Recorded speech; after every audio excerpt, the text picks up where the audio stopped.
só pensa no hoje. Não pensa no futuro. Tem uma capacidade incrível de sonhar, mas não visualiza, não vislumbra. Você sabia que um dos fatores que determinam o suicídio, por exemplo, é a perda da visão do futuro? O indivíduo não consegue mais enxergar o que está além dele depois da crise. A crise tira a visão, anula as possibilidades. Se você folhear a Bíblia, irmão, o irmão vai perceber que Deus nunca usou um homem na Bíblia sem antes lhe dar uma grande visão. Porque quem tem visão para de olhar para o deserto e enxerga Canaã cada vez que fecha os olhos. Quem tem a visão para de enxergar a fumaça, a poeira, a turbulência e começa a dizer: eu já me vejo do outro lado. E quando eu me vejo do outro lado, eu sou motivado a atravessar a nuvem que eu estou inserido. Mas é triste, a nossa visão é muito parca. A nossa visão é muito superficial. E nós temos uma mania de espiritualizar tudo, quando a gente poderia ser racional em muitas circunstâncias da nossa vida. Parar, calcular, está difícil, mas é possível alcançar o outro lado. Eu vou chegar lá. Deus está comigo, Ele me fez promessas, e eu estou decidido a atravessar o vale. Eu preciso de visão. Quando o Senhor chamou Abraão, Ele disse: levanta teus olhos e vê. E é interessante que teve um dia, presta atenção nisso, o Senhor chamou Abraão, dá a ele uma promessa, mas Deus só dá a Abraão uma visão depois que Ló vai embora. No capítulo 12, o Senhor deu a Abraão uma promessa, mas a visão Deus só deu depois que Ló foi embora. É só ler o capítulo 13, a partir do versículo 11, diz assim: tendo logo que Ló se apartou de Abraão, o Senhor chamou a Abraão e disse: vem e vê. Tem visão que Deus não pode te dar enquanto Ló está perto, porque não é para Ló, é só para você. Se Ló vê também, ele vai ficar para atrapalhar. Ele vai ficar para colocar peso. Então presta atenção, abre a tua visão. Diga amém. Agora diga assim: eu sou águia e não sou cego. Eu fui procurado um dia por um empresário falido, querendo cometer suicídio, desesperado, entrando em depressão. Ainda hoje eu falei com ele. Mas nessa época ele estava realmente numa situação muito ruim. Pastor, não dá para fazer nada, acabou, perdi, vou fechar as lojas. E eu falei com ele: espera que eu estou indo no teu escritório. E eu fui lá no escritório dele, e quando eu cheguei eu falei: mas não tem nada. Não, o que tem não vale nada, pastor. Estou devendo demais. Eu disse: legal, então vamos fazer o seguinte: deixa eu ir no teu estoque, porque você falou que tem só umas porcarias lá, deixa eu ver essas porcarias. E eu desci no estoque dele para ver as porcarias. Aí eu peguei uma caixa de porcaria e perguntei: quanto é uma peça dessa? Ele me disse o valor. Eu disse: quantas você tem mais ou menos? Ele disse a quantidade. Eu disse: a soma dessas porcarias dá um valor X. Resumindo, depois de um dia inteiro no galpão do estoque dele, o que ele tinha de porcaria no estoque dava para pagar a dívida e ainda dava para reiniciar o negócio.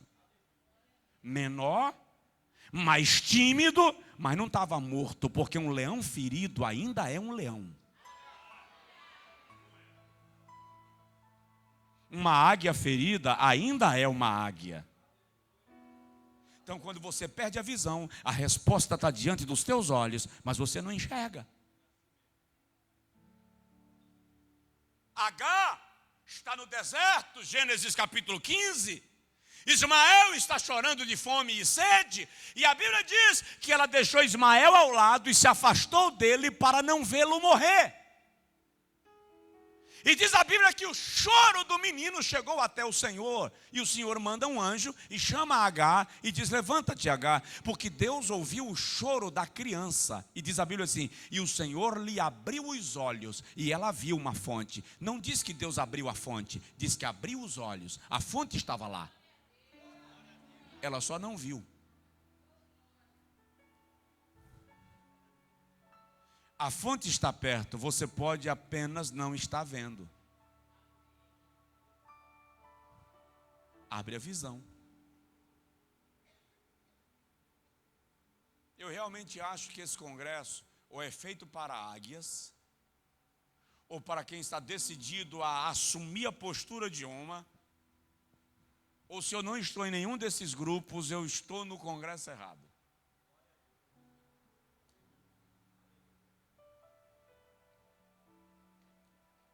Tudo que Deus tem para você e que já te prometeu, Ele vai cumprir. Porque Deus cumpre o que diz. Agora você precisa entender que nenhuma promessa de Deus chega às tuas mãos sem a disposição de batalhar. Ele garantiu a Abraão que lhe daria a terra de Canaã, mas os filhos de Abraão tiveram que lutar por ela. Mas não era promessa? Era. Mas você tem que lutar pelas promessas para que elas se cumpram. Por quê? Porque tem cananeu lá que não quer entregar. A promessa é sua, mas tem cananeu lá que acha que é dele. É preciso tirar cananeu da frente. Que hora termina, pastor Rogério? Ó, ele pegou 3 dedos e fez assim. Se eu multiplicar cada vez que ele balançou a mão, vamos lá. Eu não vou tardar. Primeira característica da águia, ou do voo da águia, é a meta. Segunda característica, a estratégia. Terceira, a visão. Quarto, a paciência.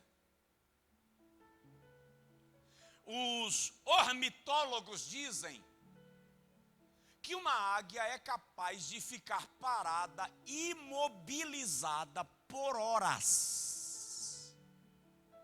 calculando a sua presa, acompanhando a sua presa, para descobrir seus movimentos, para medir o tamanho.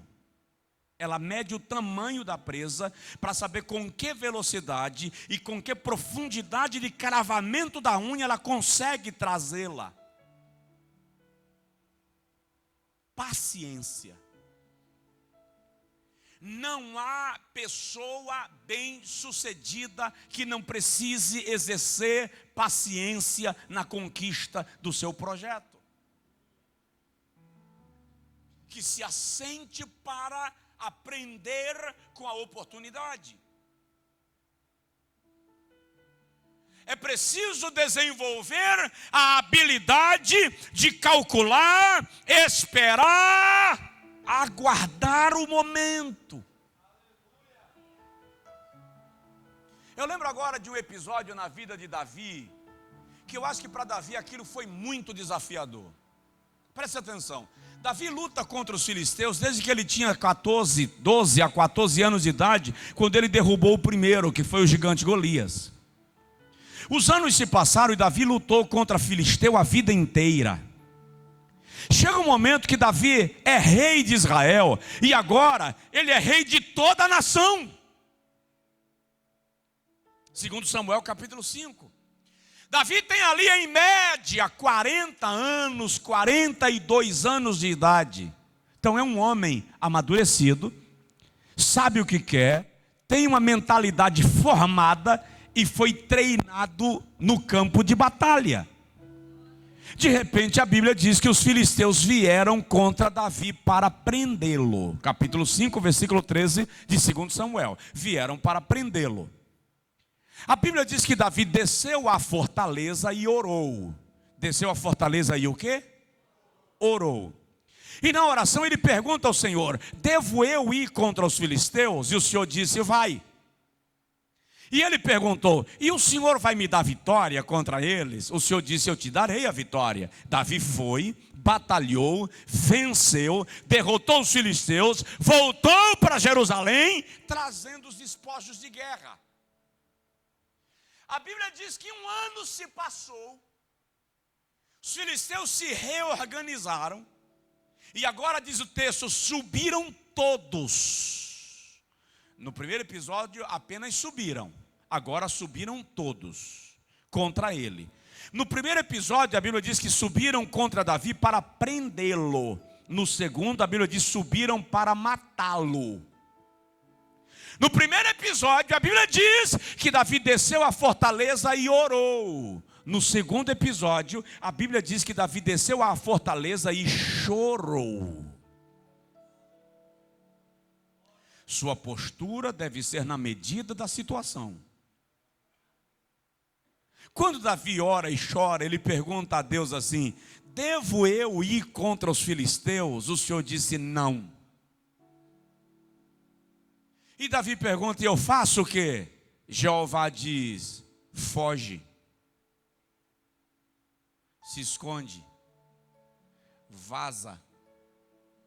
Mas Davi: eu não fugi de filisteu nem quando eu era menino, Senhor.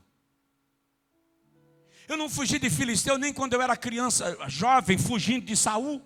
Vou fugir de filisteu agora que eu sou rei e tenho o exército todo na minha mão? Foge. Foge como? Para onde? O Senhor disse: te esconde atrás da floresta dos balsameiros. Os filisteus naquele dia entraram em Jerusalém. Davi estava atrás da floresta dos balsameiros, e eu imagino alguém dizendo assim: majestade, não vai fazer nada. E Jeová diz: ainda não. E o cara olha para Davi e faz assim: ele já foi mais corajoso, está ficando velho. E Jeová diz assim: não importa o que pensam de você, me obedece, fica na tua, espera meu momento. E não há na Bíblia relato de quantos dias Davi ficou escondido atrás da floresta.